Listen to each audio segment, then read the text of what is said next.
My memo tonight is about emergencies and how prepared or not we are as a country. The rains are finally here, weeks later than expected. But after months of the scorching sun and dry lands and fields, the rains have come to quench our thirst and that of the land, and we are all so grateful, especially those for whom the rain means a simple meal and some pasture for their livestock. But the long-awaited rains are already causing some discomfort. Residents of some areas are suffering due to the heavy downpour being experienced. Roads are impassable, bridges being swept away, and even learning affected by the heavy rains pounding some areas. Some people have been stuck and unable to continue with their daily duties. Yes, the rains have come later than expected, but this is a weather phenomenon that the Meteorological Department had warned us about weeks ago. But it seems, as usual, the rains are coming as a shock to many, especially those in authority, who are expected to receive the information from the weatherman and plan accordingly. The same can be said during dry months, when warnings of drought are given but ignored, and images of Kenyans starving and animals dying become the norm.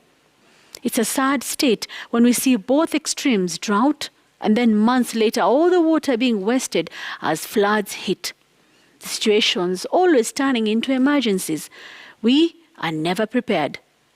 God forbid that we experience such phenomena as hurricanes or wildfires. Tutamkimbilia nani? Tutapata usaidizi wapi?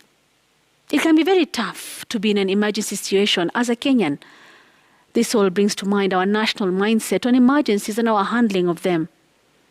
Don't get me wrong, we laud our officers who try their best to rescue those stuck in villages cut off by the rains.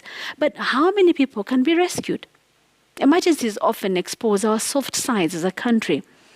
A well-functioning emergency response is part of a modernized state. In fact, this makes me wonder whether our emergency numbers work. I could be wrong.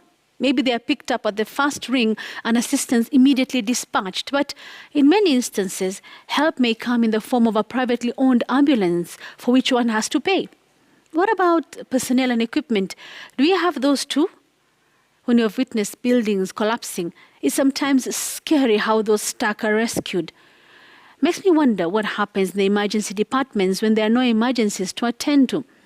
Maybe those are the periods when they should be planning on how to better attend to emergency when they do occur, or how best to serve those who are in desperate need for help when such situations arise. As a country, we should have a well-functioning, well-equipped National Emergency Response Department, complete with equipment and trained personnel, able to respond quickly and swiftly to emergencies. Otherwise, the same cycle we see year out, year in, of people dying from floods, drought, or fires will continue. That's my memo.